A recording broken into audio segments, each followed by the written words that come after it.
இறைவா உன்னருளால் திருவீடு காணும் பெரும் பேறு தந்த உனக்கேயம் நன்றி. மலரான நபியின் மனமான ரௌதா அகமார காண அழைத்தாயே நன்றி. அஸ்ஸலாமு அலைக்கும் வரஹ்மத்துல்லாஹி வபரகாத்துஹு. இஸ்மி ஹலிமா. இன்னல் ஹம்துலில்லாஹ் الذي نحمده ونستعينه ونستغفره ونعوذ بالله من شرور أنفسنا ومن سيئات أعمالنا. من يهدي الله فلا مضل له ومن يضل فلا هادي له. أشهد أن لا إله إلا الله وحده لا شريك له وأشهد أن محمدا عبده ورسوله. أما بعد، يا أيها الذين آمنوا حق تقاته ولا تموتن إلا وأنتم مسلمون. يا أيها الناس اتقوا ربكم الذي خلقكم من نفس واحدة وخلق منها زوجها وبث منهما رجالا كثيرا ونساء واتقوا الله الذي تساءلون به والأرحام إن الله كان عليكم رقيبا. يا أيها الذين آمنوا وقولوا قولا سديدا يصلح لكم أعمالكم ويغفر لكم ذنوبكم ومن يطع الله ورسوله فقد فاز فوزا عظيما. قال النبي صلى الله عليه وسلم: إن أصدق الحديث كتاب الله وأحسن الهدي هدي محمد النبي صلى الله عليه وسلم وشر الأمور محدثاتها وكل محدثة بدعة وكل بدعة ضلالة وكل ضلالة في النار. வார்த்தைகளிலே சிறந்தது அல்லாஹ்வுடைய வார்த்தை என்றும் வழிகாட்டிலே சிறந்தது முஹம்மது நபி ஸல்லல்லாஹு அலைஹி வஸல்லம் அவர்களுடைய வழிகாட்டு என்றும் மார்க்கத்தின் பெயரால் புதிதாக உருவாகும் ஒவ்வொன்றும் பிதஅத் என்றும் அந்த ஒவ்வொரு பிதஅத்தும் வழிகேடு என்றும் அந்த ஒவ்வொரு வழிகேடும் நாளை நம்மை கொடிய நரகத்தில் கொண்டு செல்ல போதுமான காரணமாக அமையும் என்று எச்சரித்தவளாக எனது உரையை ஆரம்பம் செய்கின்றேன். மதிப்பிற்கும் கண்ணியத்திற்கும் உரிய அல்லாஹ்வின் நல்லடியார்களே, உங்கள் முன்னால் அகிலங்களின் இறைவனாகி அல்லாஹ் தஆலாவை போற்றி புகழ்ந்தவளாகவும் கண்ணியத்திற்குரிய தூதர் முஹம்மது நபி ஸல்லல்லாஹு அலைஹி வஸல்லம் அவர்கள் மீதும் பாசத்திற்குரிய குடும்பத்தார் மீதும் பிரியத்திற்குரிய தோழர்கள் மீதும் ஸலவாத்தும் ஸலாமும் கூறுபவளாக அல்லாஹ்விடத்திலேயே உங்களுக்கும் எனக்கும் ஹிதாயத்தை வேண்டுபவளாகவும் நேர்வழியை வேண்டுபவளாகவும் அல்லாஹ்வின் வேதத்தின்படியும் ரசூல் ஸல்லல்லாஹு அலைஹி வஸல்லம் அவர்களின் சுன்னாவின் படியும் வழி நடக்கின்ற ஒவ்வொன்றையும் பின்பற்றி நடக்கின்ற பாக்கியத்தை வேண்டுபவளாக இந்த அமர்வை ஆரம்பம் செய்கின்றேன்.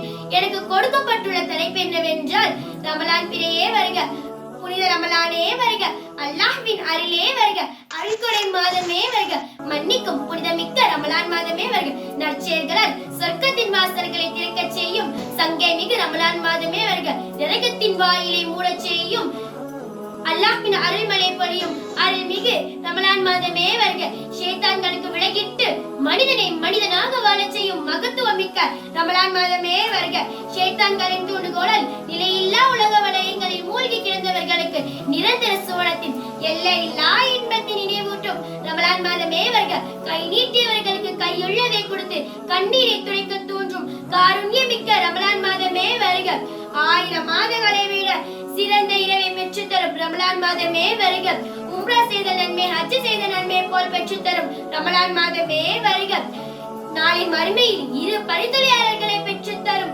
ரமலான் மாதமே வருக, பாவங்களை குறைத்து நன்மைகளை அதிகரித்துக் கொள்ளும் ரமலான் மாதமே வருக என்று ரமலான் மாதத்தின் சிறப்பை பற்றி கூறிக்கொண்டே போகலாம். இந்த ரமலான் மாதத்தில் நாம் தக்வாவை அடைய வேண்டும் என்று நியத்துக் கொள்ள வேண்டும். நோன்பின் நோக்கமே இறையச்சம். அல்லாஹ் தஆலா தன் திருக்குர்ஆனில் அத்தியாயம் 2 வசனம் 183, யா அய்யுஹல்லதீன ஆமனூ குதிப அலைக்குமுஸ் ஸியாம் கமா குதிப அலல்லதீன மின் கப்லிக்கும் லஅல்லகும் தத்தகூன். நம்பிக்கையாளர்களே, உங்கள் முன்னுள்ளவர்களுக்கு கடமையாக்கப்பட்டிருந்தது போல் உங்கள் மீதும் நோன்பு கடமையாக்கப்பட்டுள்ளது. எனவே இறைச்சமுடையவர்களாக ஆக கூடும் என்று அல்லாஹ் தஆலா கூறுகின்றான்.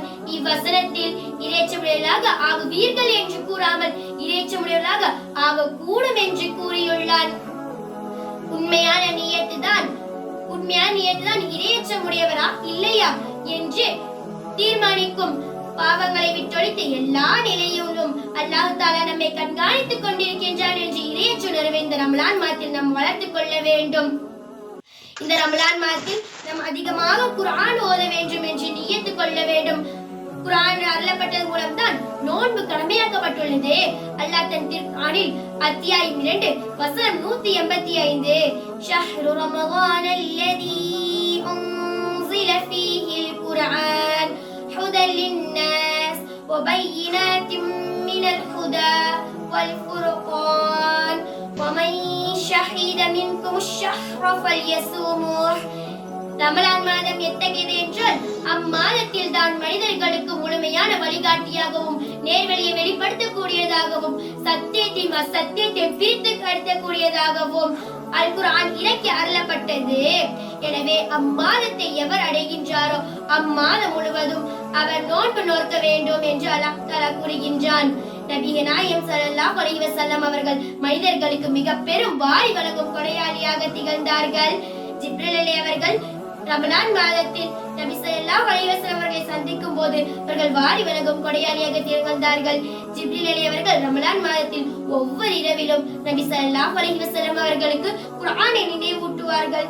இருவருமாக சேர்ந்து குர்ஆனை ஓதி வரும் வழக்கமுடையவர்களாக இருந்தார்கள். வீசுகின்ற காற்றை விட வேகமாக நபி ஸல்லல்லாஹு அலைஹி வஸல்லம் அவர்கள் நல்ல காரியங்கள் செய்வராகவும் வாரி வழங்கும் கொடையாளியாக திகழ்ந்தார்கள் என்று இப்னு அப்பாஸ் ரலியல்லாஹு அன்ஹு அவர்கள் அறிவிக்கின்றார்கள். நபி ஸல்லல்லாஹு அலைஹி வஸல்லம் அவர்கள் மரணத்திற்கு முந்தைய இந்த ரமலான் மாதத்தில் அவர்கள் இருமுறை ஜிப்ரீல் அவர்களிடம் ஓதி காண்பித்ததாக அறிவிக்கப்படுகிறது. இந்த ரமலான் மாதத்தில் நாம் அதிகமாக குர்ஆன் ஓத வேண்டும் என்று நியத்து கொள்ள வேண்டும். அதிலும் குறிப்பாக குர்ஆனை பொருளுணர்ந்து ஓத வேண்டும் என்று படிக்க வேண்டும் என்று நியத்து கொள்ள வேண்டும். அல்லாஹ் தஆலா இந்த ரமலானை நமக்கு பாவங்களை மன்னிக்கக்கூடிய ரமலானாகவும் நன்மை அதிகரிக்கக்கூடிய ரமலானாகவும் சொர்க்கத்திற்குரிய ரமலானாகவும் அல்லாஹ் தஆலா இந்த ரமலானை நமக்கு ஆக்கி அருள்வானாக. மறதிகள், அலட்சியங்கள், பாவங்கள் அனைத்தையும் அல்லாஹ் தஆலா போக்கி ஒரு நல்ல கல்வை, ஒரு நல்ல பரிசுத்தமான கல்வையும் தக்வாவையும் அல்லாஹ் தஆலா எனக்கும் உங்களுக்கும் நசீபாக்குவானாக என்று துஆ செய்தவளாக எனது உரையை முடித்துக் கொள்கின்றேன். வாஹிதஹ்வானா வல்ஹம்துலில்லாஹி ரப்பில் ஆலமீன். அஸ்ஸலாமு அலைக்கும் வரஹ்மத்துல்லாஹி வபரகாத்துஹு. மங்களம் பொங்கிடும் மாதமாம் ரமதான், எங்கெங்கும் நிறைந்தோன் ஏற்றிடும் ரமதான், தங்க நபிநாதரும் போற்றிடும் ரமதான். மங்களம் பொங்கிடும் மாதமாம் ரமதான், எங்கெங்கும் நிறைந்தோன் ஏற்றிடும் ரமதான்.